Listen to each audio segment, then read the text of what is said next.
There are some people who have walked this planet that leave behind them a legacy so profound that their name is remembered for generations.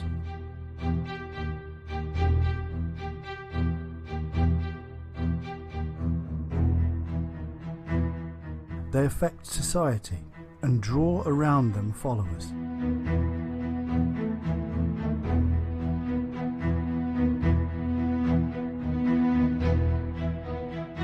Sometimes these people become messiahs. Sometimes they become serial killers.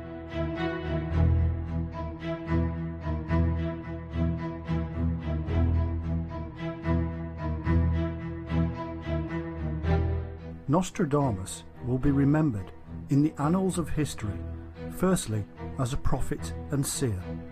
Others will remember him as a con artist, thief and liar.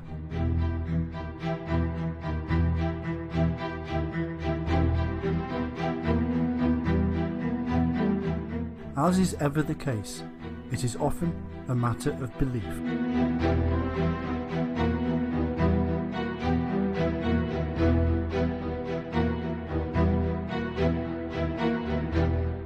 Welcome to the world of the world's most famous and infamous prophet. Welcome to Nostradamus.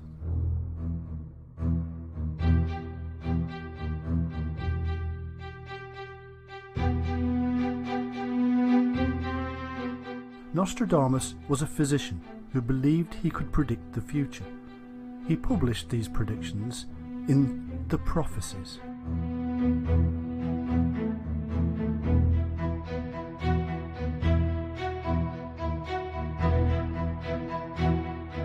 Some believe they have, or will, come true. Others believe that they are the ramblings of a madman, or even a method of making money.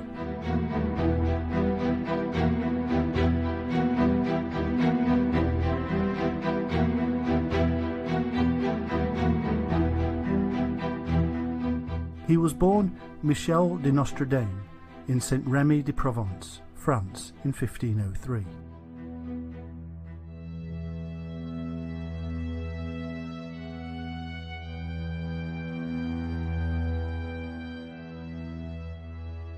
He was one of 9 children. His parents were Renier de Saint-Rémy and her husband James de Nostradamus, who was a grain dealer and a notary of Jewish descent.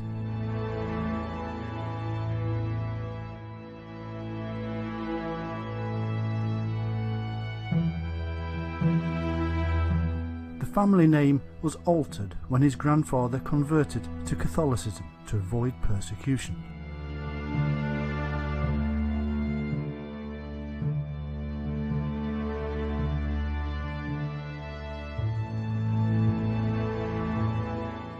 We know very little about his childhood, other than he seems to have been fairly intelligent and did well in school.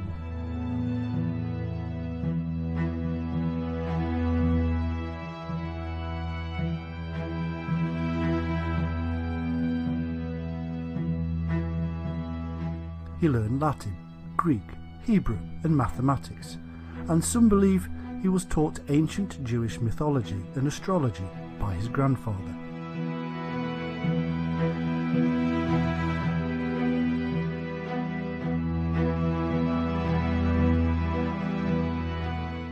It is said he studied medicine and became a doctor. The story goes that he treated plague victims in France and Italy. The tale gets more interesting when we read that he had a kind of psychic awakening and started to practice the occult and astrology.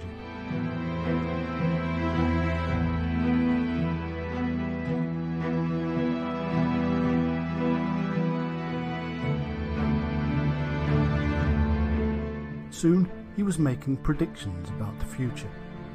But his journey into the mystical world begins at the age of 14, when he entered the University of Avignon to study medicine.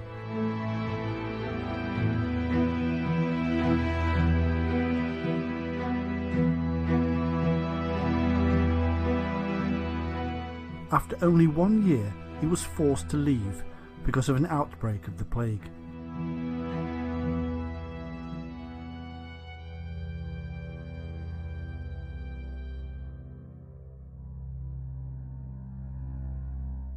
He claims that he decided to travel across the country at this time, seeking out cures and working as an apothecary.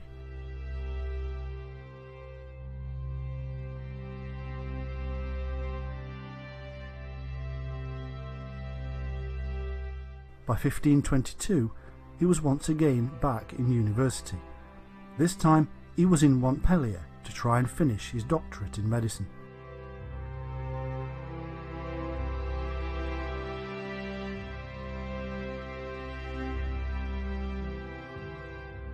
The Catholic priests in authority didn't like his interest in astrology and his previous work as an apothecary, and so he was dismissed.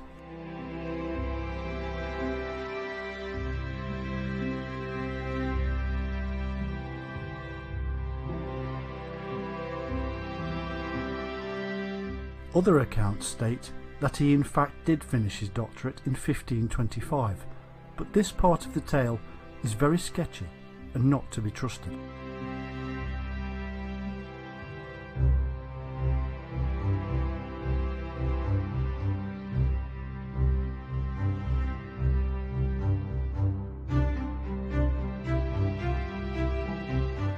It was at this time of reinvention that he changed his name to Nostradamus in place of Nostradame, and let this be a pointer upon the road of this man's life, that he did reinvent himself. In fact, he created himself. He wrote his own biography as he moved along, and so be careful of what you are told about the man.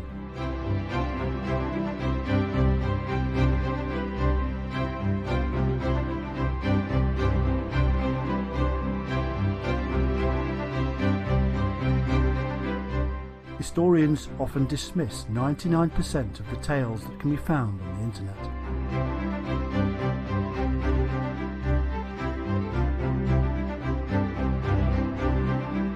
For the next few years, Nostradamus travelled throughout France and Italy. We are led to believe that he wandered around treating the people of plague.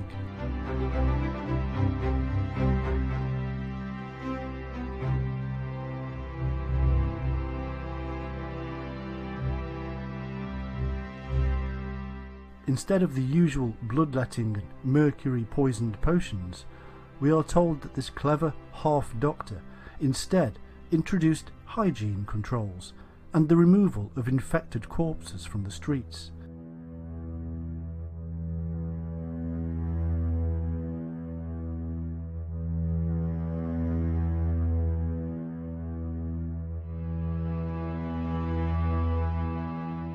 He invented a rose pill, which was a lozenge made of rose hips, which is now known to be high in vitamin C. It may have aided those with minor plague symptoms.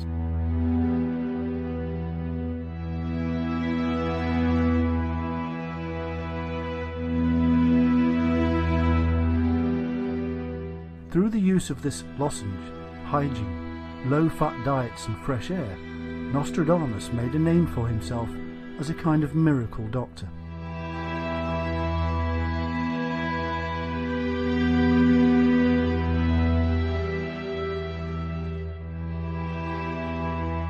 Soon, the money started to roll in from the citizens of Provence, who appreciated his skills.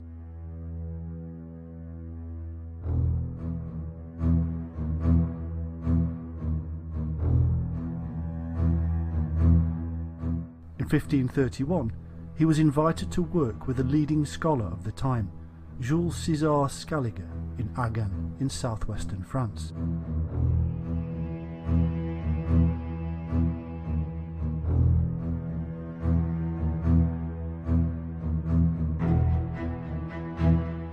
There he married, and in the next few years had 2 children.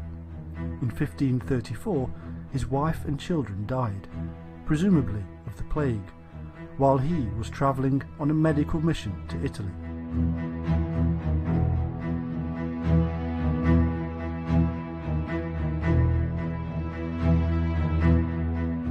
Not being able to save his wife and children caused him to fall out of favour in the community and with his patron Scaliger.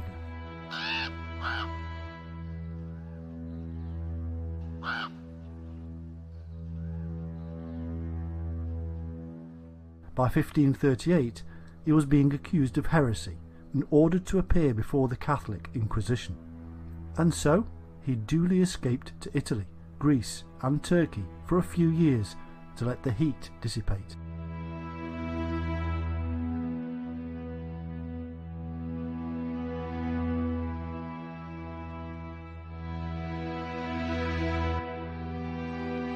During his travels to the ancient mystery schools, it is believed that Nostradamus experienced a psychic awakening. One of the legends of Nostradamus says that during his travels in Italy, he came upon a group of Franciscan monks, identifying one as the future pope.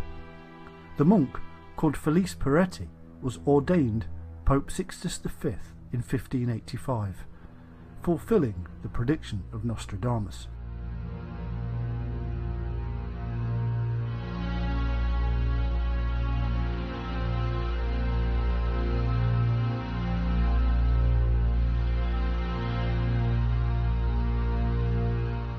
He was soon pretty sure he'd escaped the clutches of the Inquisition, and so returned to France, where in 1547 he settled down in his hometown of Salon de Provence.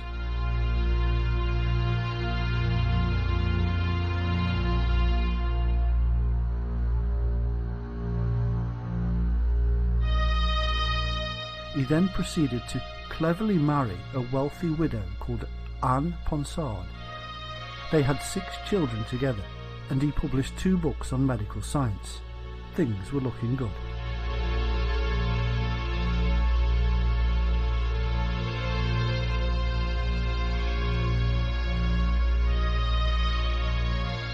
It didn't take long for him to move more and more away from medical science and towards the world of the occult.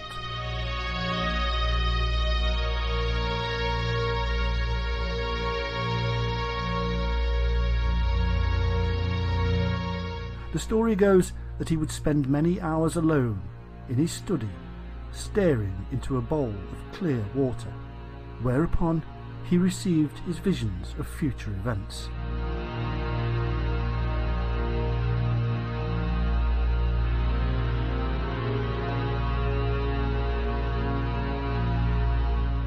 By 1550, he had completed his first almanac of prophecies based upon his visions and astrology.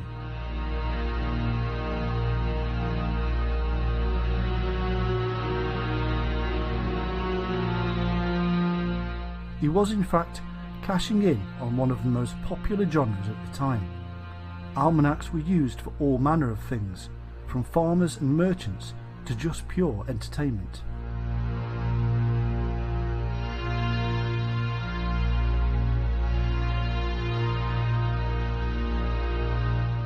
His book was very well received, and fame of this amazing mystic spread rapidly across France.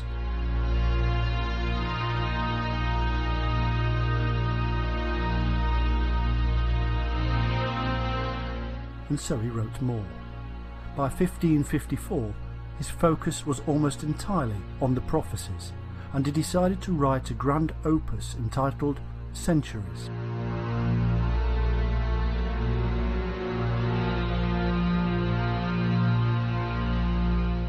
The plan was for 10 volumes, which would contain 100 predictions forecasting the next 2,000 years.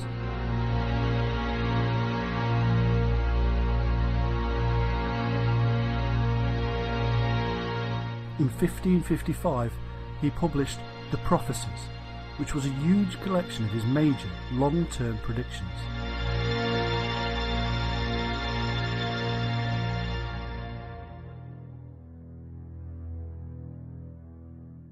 He claimed that the obscure nature of his prophecies was in order to avoid the scrutiny of the Catholic Church.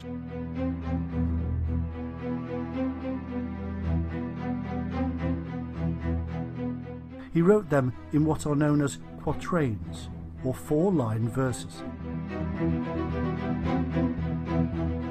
He mixed in Greek, Latin, Italian and Provençal to confuse things even more.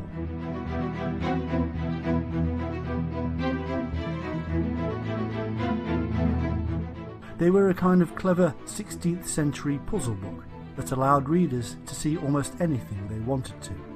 A win-win situation.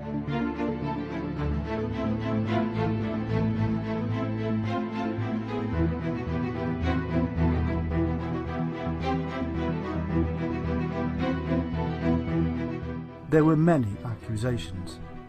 Some said he was the servant of the devil, and others said he was either a fraud or simply insane, but his followers grew and grew.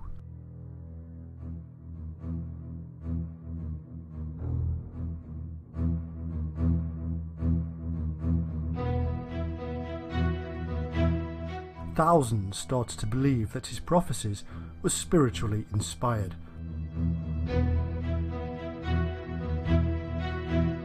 Soon, the elite across Europe began to demand his books and presents.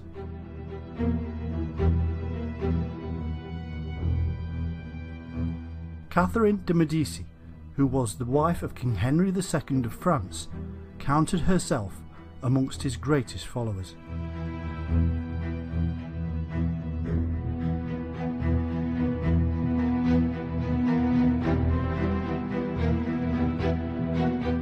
His 1555 almanac hinted at a great threat to the royal family, and so he was summoned to appear before Catherine in Paris to explain himself.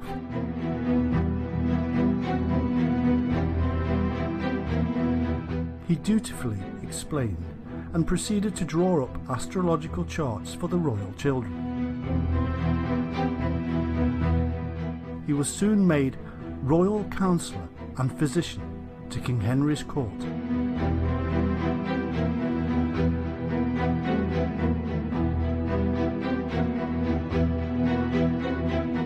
Nostradamus also explained to the royals that one of his previous predictions from the book Centuries I told of a young lion who would overcome the older one on the field of battle.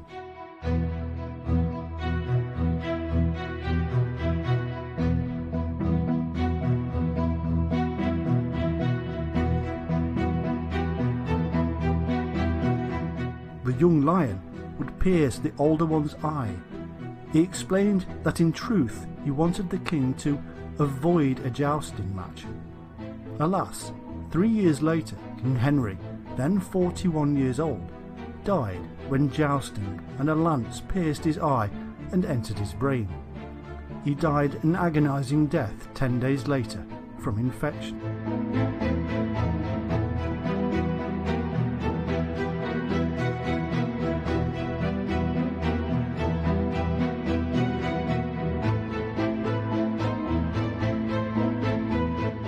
But just how did Nostradamus manage to come up with these predictions?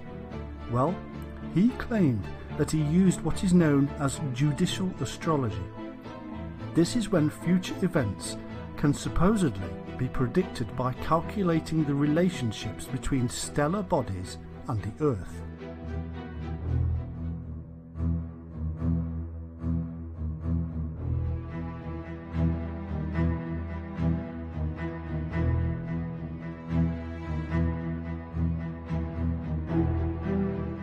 He said he used classical sources such as Plutarch and medieval chronicles. This may in fact be true, because modern historians claim that what Nostradamus really did was to steal ancient end-of-the-world prophecies from places such as the Bible, and then, using his astrological readings of the past, he simply projected them forward.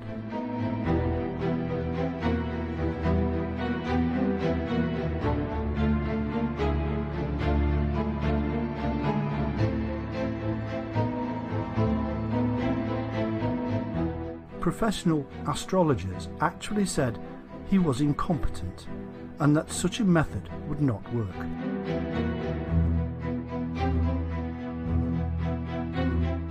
His skills, however, did not help him with his own gout and arthritis, and in the last few years of his life he developed dropsy. This is known as edema, and it simply means that fluid accumulates beneath the skin and cavities of the body and could cause heart failure. In June 1566, he knew the end was closing in and drew up a will, leaving almost everything to his wife and children.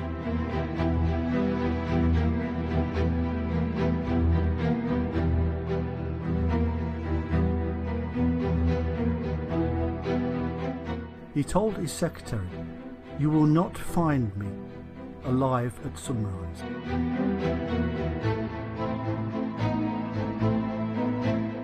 The next morning, he was reportedly found dead, lying on the floor next to his bed.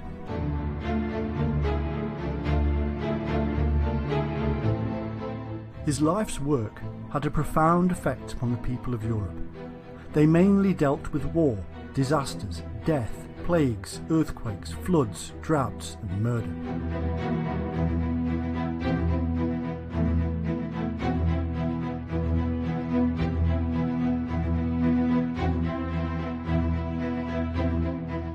Thousands of followers across the centuries firmly believe that Nostradamus created the most accurate prophecies of any mystic throughout time.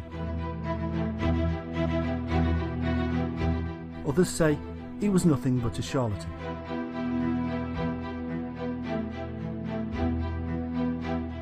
It is believed he predicted the French Revolution, the rise of Adolf Hitler and Napoleon, the attacks of September the 11th, and even the atomic bomb.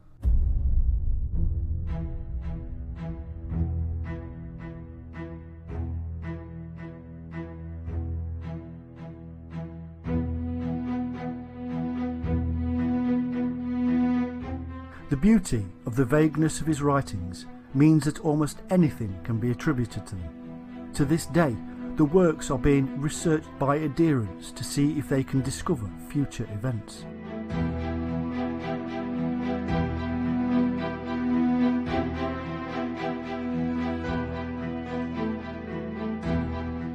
Looking back over them, it is child's play to attribute events to past writings because they can be taken so many ways.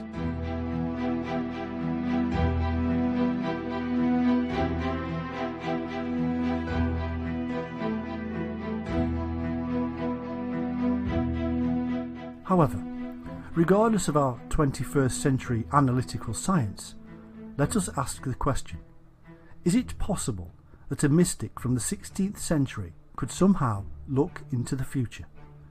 He did in fact make over 1,000 predictions, and some followers claim over half of these have already come true.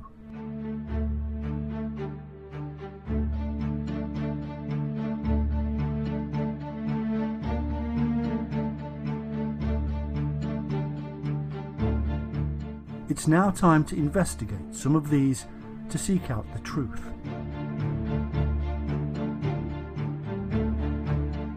We turn to the most famous, the prediction of the death of King Henry II of France. Here's what Nostradamus wrote: "The young lion will overcome the older one on the field of combat in a single battle. He will pierce his eyes through a golden cage. 2 wounds made 1. Then he dies a cruel death."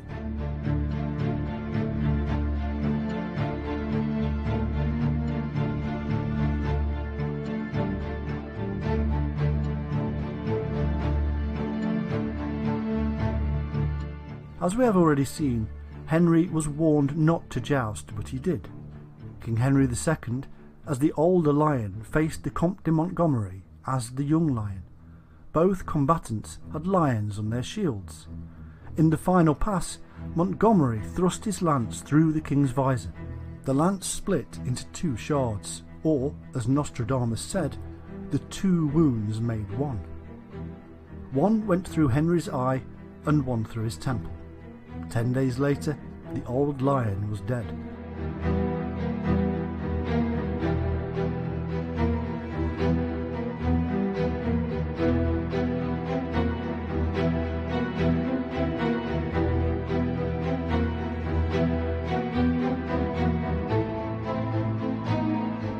So what about another famous prediction, the Great Fire of London?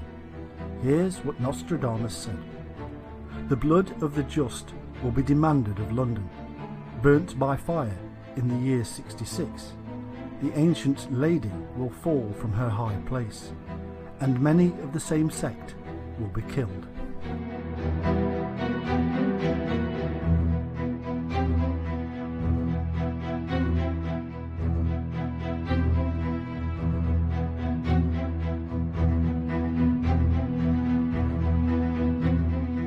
Here's what happened.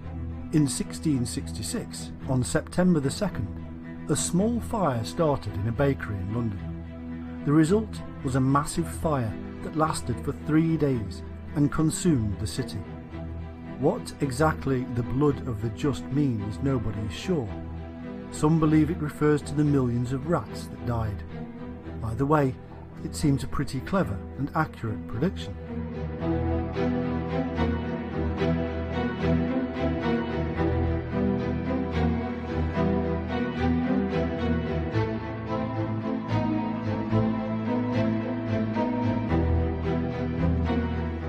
An even bigger and far-reaching prediction is that of the French Revolution. Here's what Nostradamus said. From the enslaved populace, songs, chants and demands, while princes and lords are held captive in prisons. These will, in the future, by headless idiots, be received as divine prayers.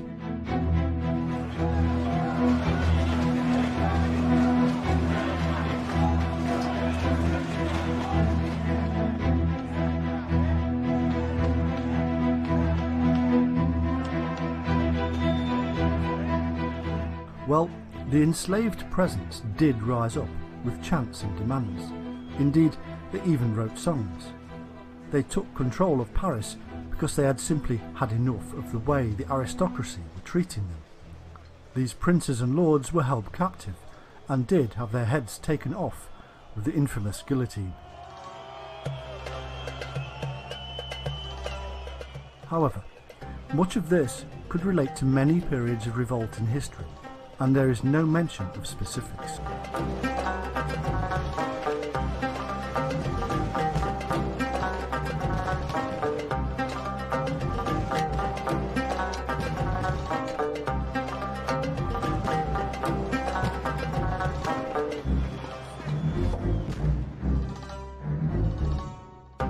So what about that famous Hitler prediction? Here's what Nostradamus said. From the depths of the west of Europe, a young child will be born of poor people. He, who by his tongue will seduce a great troop. His fame will increase towards the realm of the east. Beasts ferocious with hunger will cross the rivers. The greater part of the battlefield will be against Hister. Into a cage of iron will the great one be drawn, when the child of Germany's observes nothing.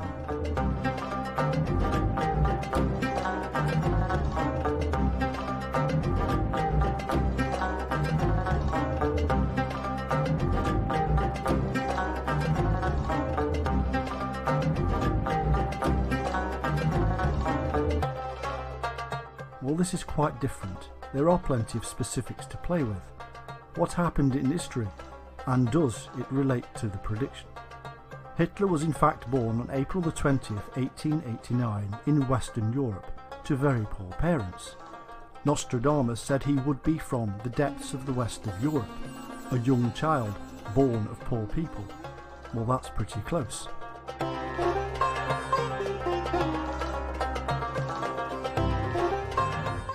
Hitler moved to Germany after World War I and did in fact rise to be a legendary leader through his amazing methods of speaking.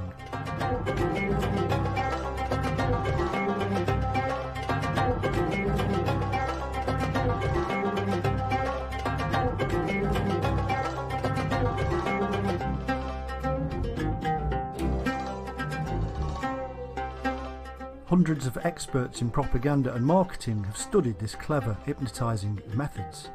So when Nostradamus said by his tongue will seduce a great troop, he was pretty damn close.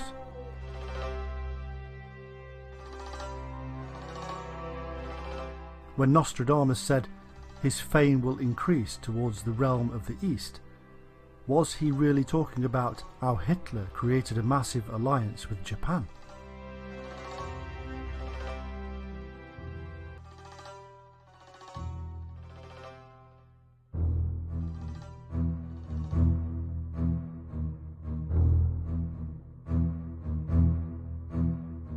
When Nostradamus said, "Beasts ferocious with hunger will cross rivers," was he really talking about the way the beasts of the German army crossed river after river to invade and conquer France and most of Europe?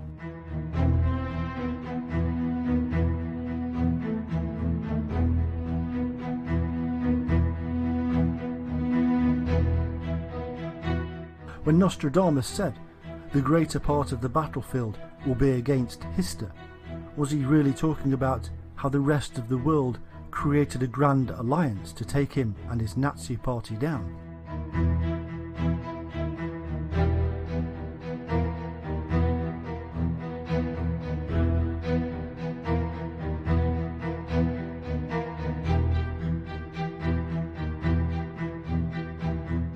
Apart from the obvious misspelling of Hister, this is a pretty clever set of links to something that Nostradamus could never have known about. In fact, Hister was a name for the river Danube, and Hitler was born on the banks of the river Danube in Austria.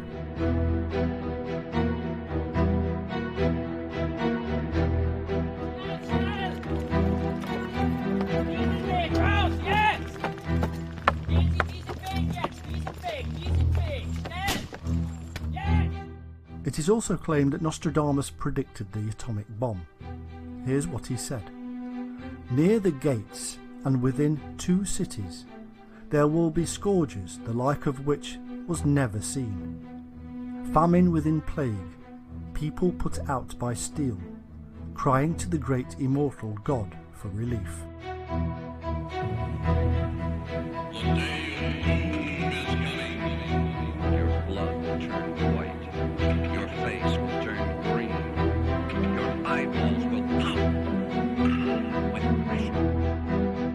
How can this really have anything to do with the atomic bomb?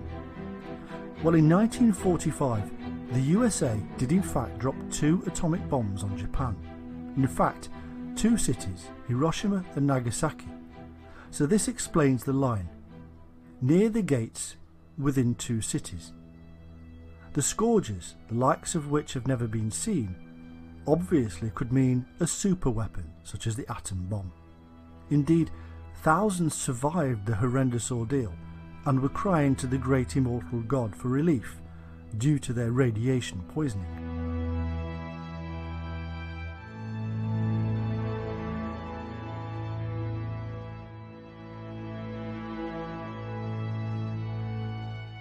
Even further into the future for Nostradamus were the murders of John F. Kennedy and his brother Bobby Kennedy. Many saw this golden family as modern-day royalty coming to the rescue of the USA, and the world in a time of Cold War and fear. They were truly seen by many as great. Here's what Nostradamus predicted. "The great man will be struck down in the day by a thunderbolt, an evil deed foretold by the bearer of a petition.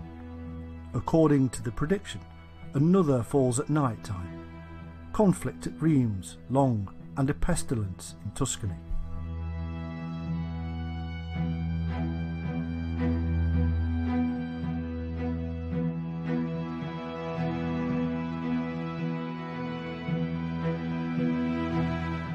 Well, the great man was struck down after receiving many death threats, deeds that were foretold. On November the 22nd, 1963, JFK was gunned down as if by a thunderbolt. 5 years later, Bobby Kennedy was killed just after midnight, or, as Nostradamus said, another falls at night time.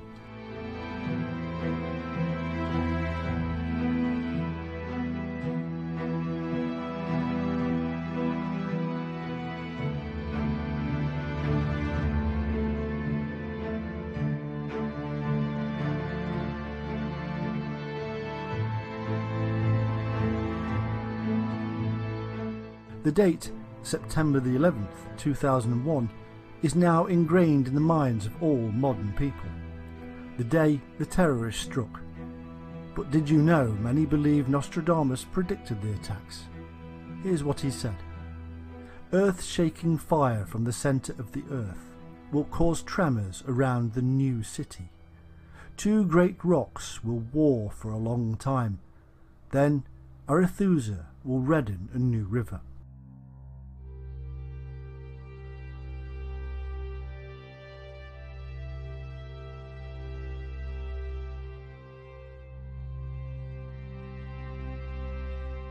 This is claimed to actually be about 911. In fact, it is slightly twisted by modern conspiracy theories.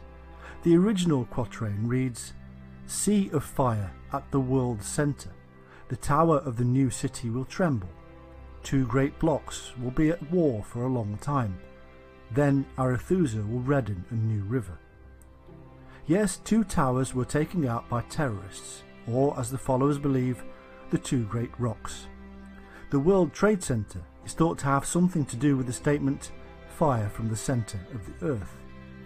The problem here is when Nostradamus wrote these, there was a new city, and it was Napoli, which lies between two great and powerfully dangerous rocks known as volcanoes. He was in fact simply talking about earthquakes hitting Napoli, as they often have. This often causes the sea to rise and redden. Arethusa was in fact a Greek water nymph that would rise, nothing more.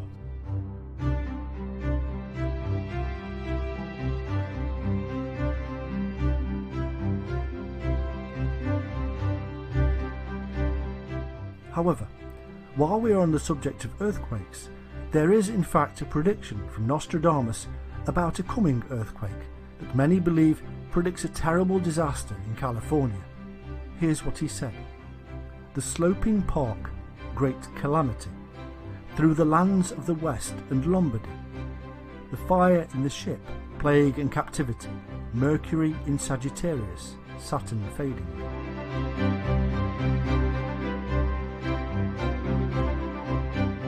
This may not yet have come true. Followers have to decide what it may mean. The sloping park, great calamity, is thought to literally mean earthquake, sloping earth causing calamity.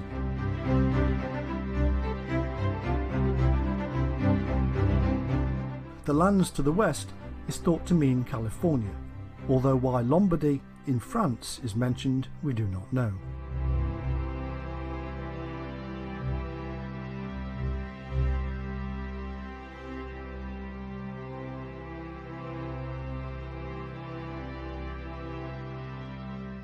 The fact remains that this could simply be yet another one of the 1,000 predictions that are so obscure they could mean almost anything from any period in history.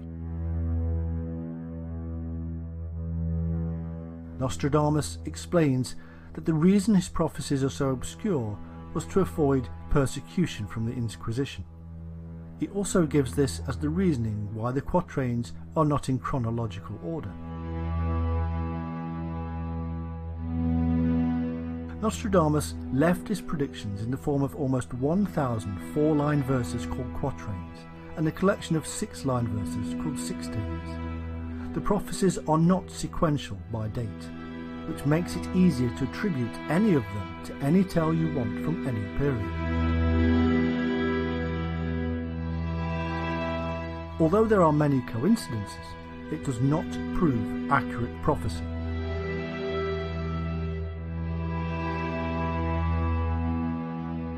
There are no accuracies, no specific dates, no specific places. Nothing specific, actually. Nostradamus concealed his meanings in symbols, anagrams, mythology, and mixed it up with all the use of several old languages.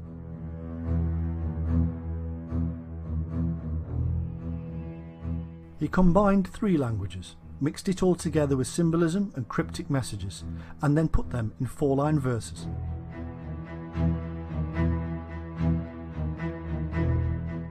However, followers repeat that Nostradamus had to hide his meanings because of the Catholic Church, but he did not use magic and was followed and patronised by the powerful elite, and thus he was protected. He was not prosecuted. He could have been more specific.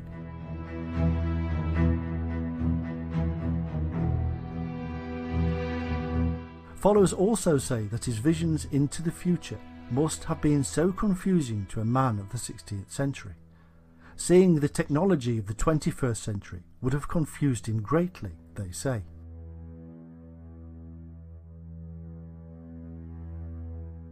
He would not have had the language to explain airplanes, for instance.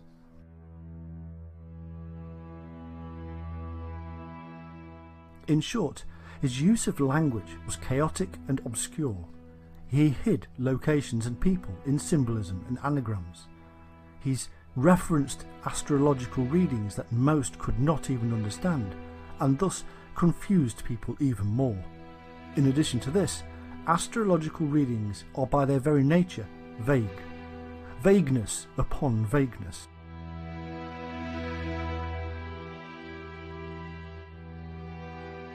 However, we have seen some of the past events that Nostradamus supposedly predicted. Are there prophecies for our future? There are indeed, and one of them is quite scary and speaks of the coming 3 Antichrists.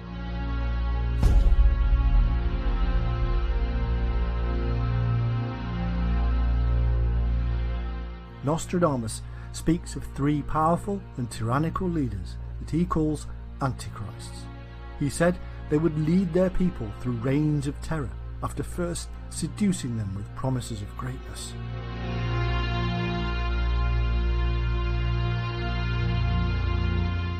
Napoleon is thought to have been the first of these Antichrists. Here's what he said about Napoleon. An emperor shall be born near Italy, who shall cost the empire dear. They shall say, with what people he keeps company, he shall be found less a prince than a butcher. Napoleon was indeed considered a butcher, even by his supporters, and he did cost the French Empire dearly in both manpower and political strength. From a simple soldier he will rise to the empire. From the short robe he will attain the long. Great swarms of bees shall arise. Amazingly, when Napoleon became emperor, he took on the symbol of the beehive on his imperial crest. Was he a simple soldier? Well, he was born on the island of Corsica, which followers say is an unlikely place for a future emperor to emerge. Napoleon destroyed Moscow, and some believe that is what Nostradamus was pointing to when he wrote, "A great troop shall come through Russia. The destroyer shall ruin a city."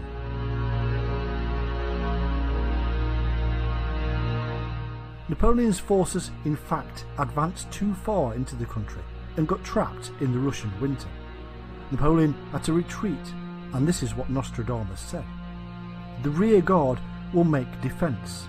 The exhausted ones will die in the White Territory.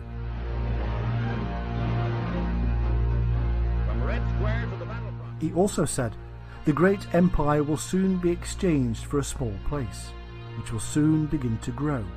A small place of tiny area in the middle of which he will come to lay down his sceptre.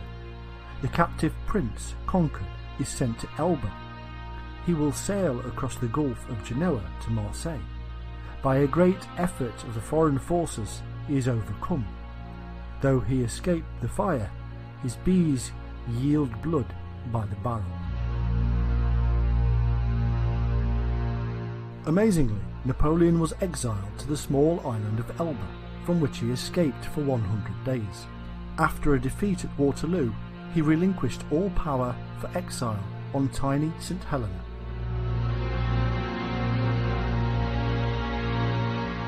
So that's the first Antichrist.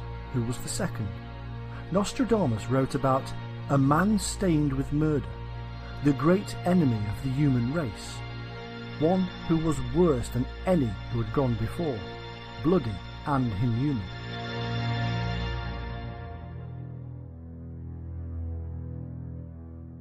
Most followers of Nostradamus agree that he was referring to Adolf Hitler. We have already heard the following quatrain about Hitler. Out of the deepest part of the west of Europe, from poor people a young child shall be born, who with his tongue shall seduce many people, his fame shall increase in the Eastern Kingdom. Born to poor parents, powerful speaker, uniting with Japan, But Nostradamus also tells us about Hitler in other ways.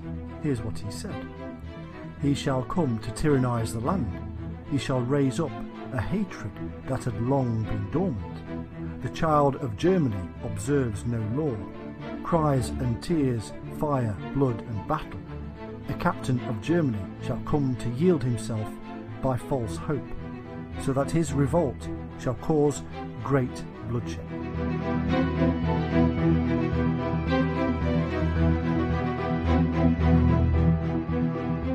Anybody who knows the history of Adolf Hitler and the Nazi Party will now see the similarities. This child of Germany seduced his people and raised a dormant threat. He did ignore all the treaties from World War I, or as Nostradamus said, the child of Germany observes no law. He did raise false hope, and he did bring great bloodshed.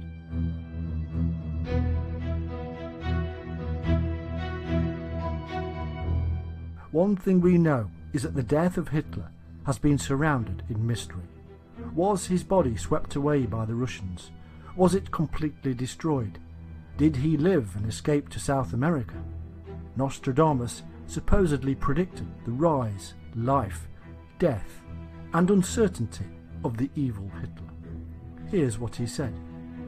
Near the Rhine, from the Austrian mountains, will be born a great man of the people, come too late, a man who will defend Poland and Hungary, and whose fate will never be certain.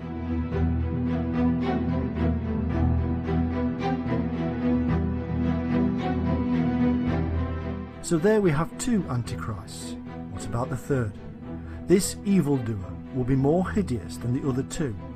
Firstly, Nostradamus tells us where this man will emerge. Out of the country of Greater Arabia shall be born a strong master of Muhammad. He will enter Europe wearing a blue turban. He will be the terror of mankind. Never more horror.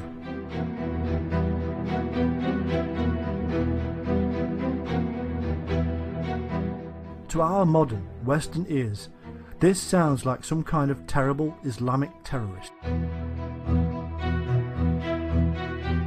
From Greater Arabia, a strong master of Muhammad, entering Europe, and he will be the terror of mankind. Scared yet?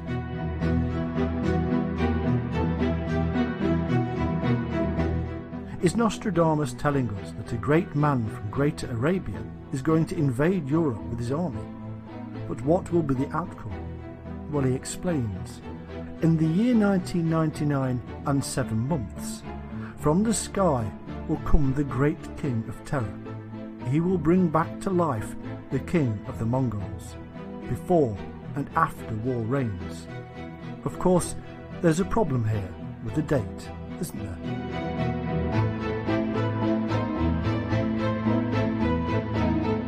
Well, not necessarily.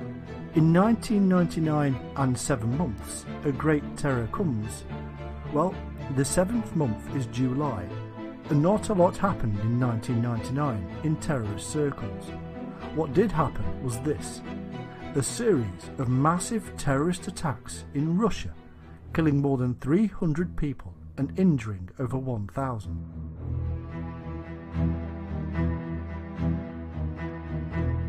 The official Russian investigation of the bombings was completed in 2002 and concluded that all the bombings were organised and led by a Russian who remains at large, and ordered 2 infamous Islamic warlords who have since been killed.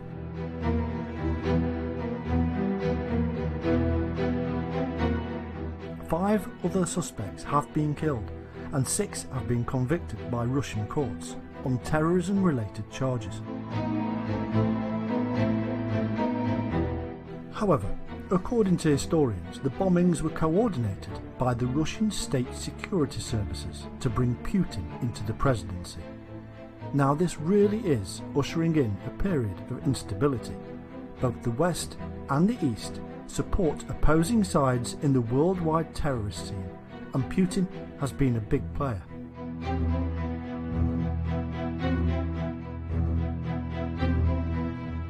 Is he, the third Antichrist, helping to bring Arabian terrorist army into Europe.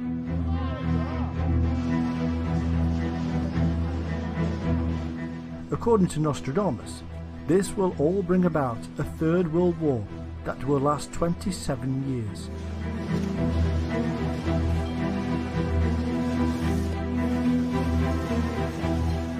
The world will come face to face with its final destruction. Here's what he says. The sky will burn at 45 degrees. Fire approaches the great new city. So 45 degrees latitude and a new city. This is New York.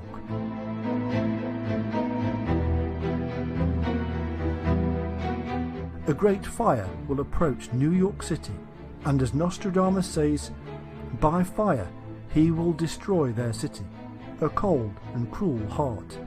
Blood will pour, mercy to none. Doesn't sound too good, does it?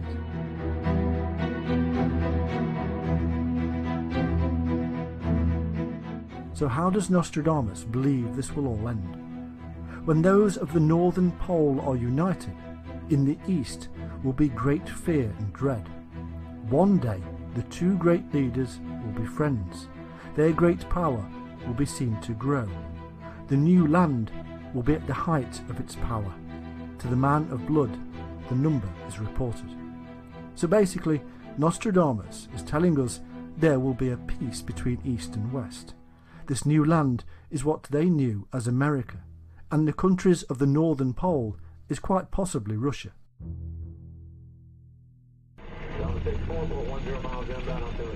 So it seems these two nations will use terrorism to bring about a Third World War, and then after 27 years a peace accord will be signed.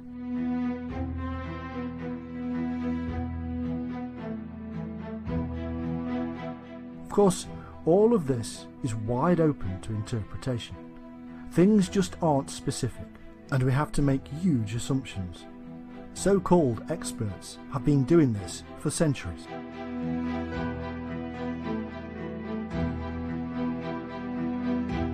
Apparently, the world is going to end in 1666, 1999, 2012, and now 2096, even though Nostradamus never in fact said any of that.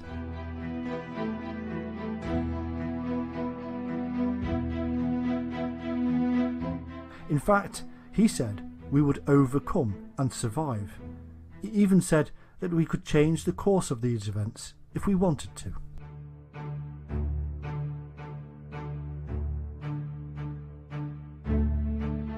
He did predict the end of the world, but the dates are argued over, and could be 3786 or 3797.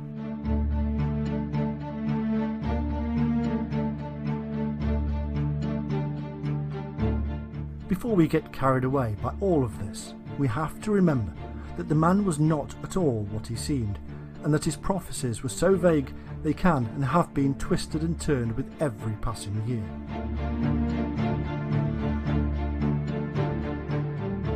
There is more to Nostradamus than his published prophecies. In fact, he wrote letters, and there is one particular letter he wrote to his newborn son called Caesar.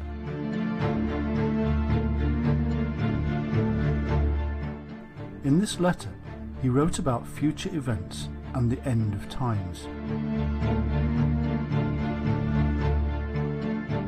He predicted that the world would go through a series of great floods. These floods would end in a great catastrophe for mankind. A huge comet storm would hit planet Earth.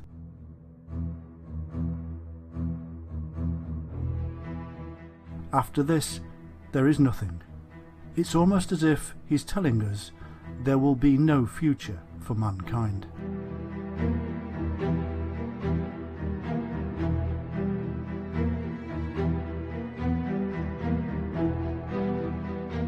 Never in the history of mankind has there been a time when this could possibly come true.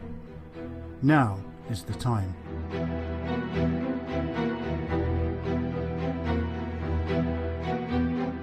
Humanity has caused such utter calamity and destruction on our beautiful planet that we have in fact instigated our own death.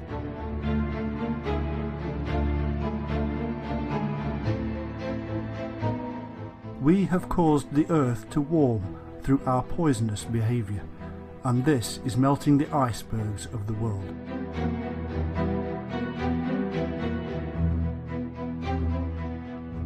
The seas are rising, coastal regions are disappearing at alarming rates, and the poisoned oceans of the world are heading our way.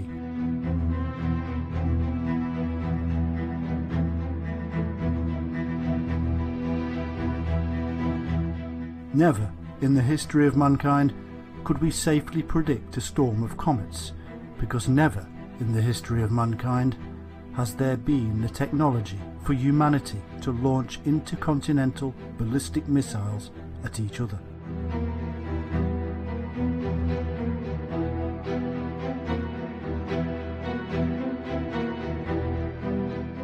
To a man from the 16th century, such things would appear to be comets, great streaming strands of fire and smoke falling down to earth before our eyes and bringing the end of mankind as we know it.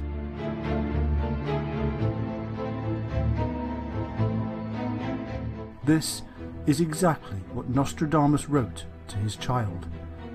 But, my son, I tell you that I have seen it thus. There will be floods of such nature that no place on this world will not be affected, and for a long time everything will be beneath the surface of water, and everything will be destroyed, with the exception of the weather and space.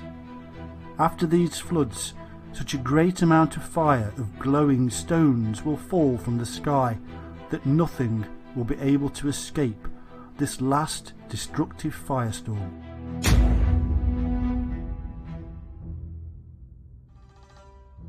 The problem is that the dating is difficult.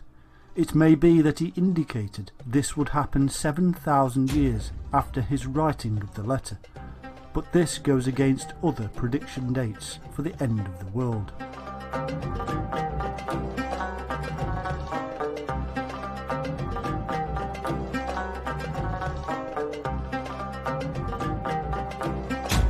Again, the vagueness causes problems. The events of flood and glowing stones falling from the sky are not vague, and we now know what these could mean.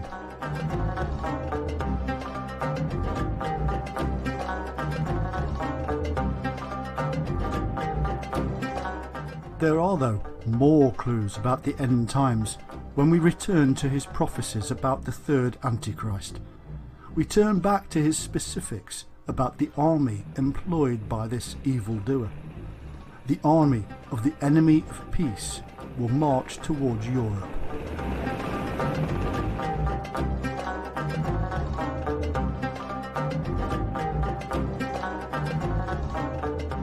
They will emerge from the south of Russia, and through Turkey they will invade Europe. This army will also have a naval counterpart that Nostradamus called the Libyan fleet. It will move into the Mediterranean, and there will be a massive naval war in the Adriatic.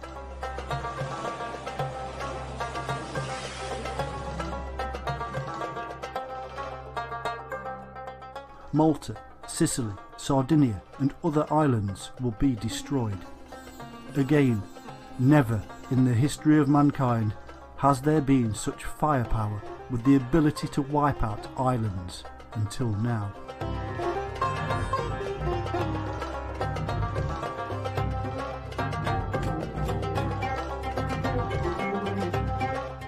Throughout this conflict, it is believed that Russia will be against the West, although Nostradamus is not clear.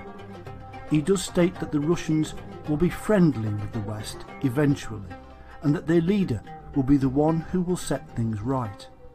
The reason for this is because Russia soon realises that they need to ally themselves with the West in order to defeat the Easterners.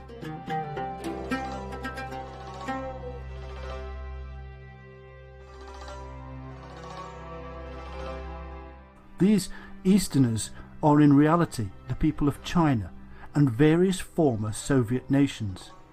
In addition to these Easterners, will be allied with the Islamic nations of Asia and the Middle East.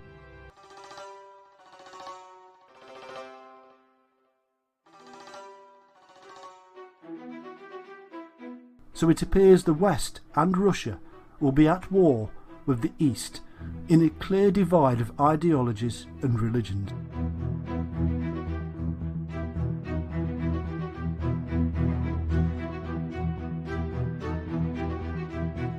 Again, looking at world events today, it is not a stretch of the imagination to realise that China and the Muslim world could easily find themselves at war with the mainly Christian materialistic West.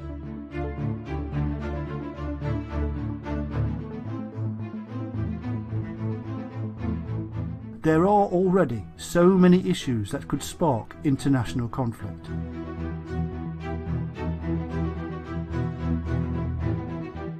How could Nostradamus have known this in the 16th century? He couldn't.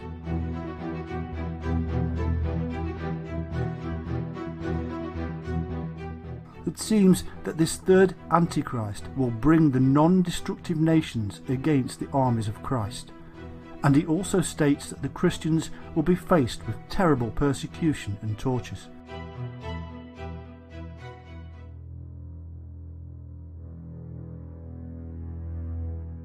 This terrifying war will last for almost 28 years, and both sides will suffer horrendous casualties.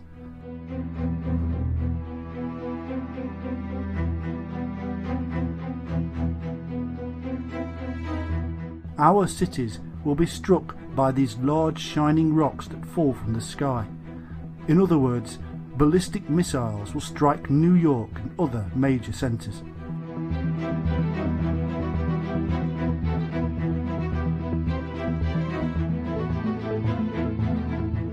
As if this isn't enough, there will follow a great and dreadful pestilence that will wipe out 2/3 of the world's population. This could be nuclear radiation or the spread of disease as society breaks down.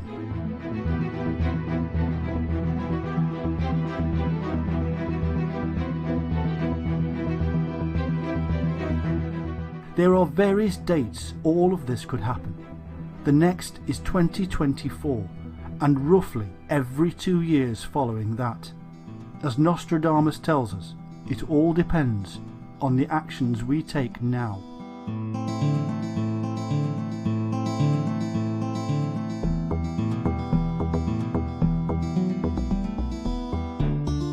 What we do know is that the predicted flood we spoke about earlier comes after the war with the Antichrist. Global warming will melt the ice, bring about widespread rainfall, and following this, more breakdown of society and spread of disease.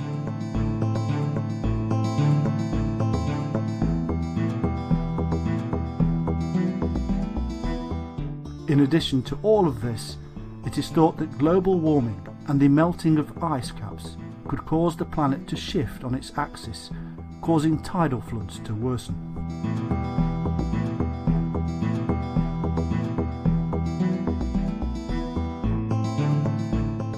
Our position in the solar system would even alter and cause us to move even closer to the Sun. In fact, the Earth is actually overdue for a polar shift, even without man-made global warming.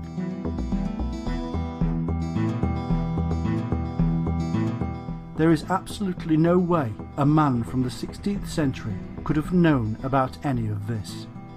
He had some way to see into the future.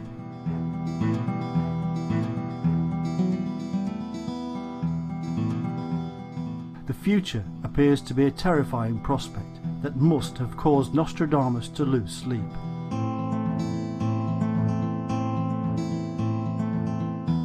There is no wonder that he tried to tell us.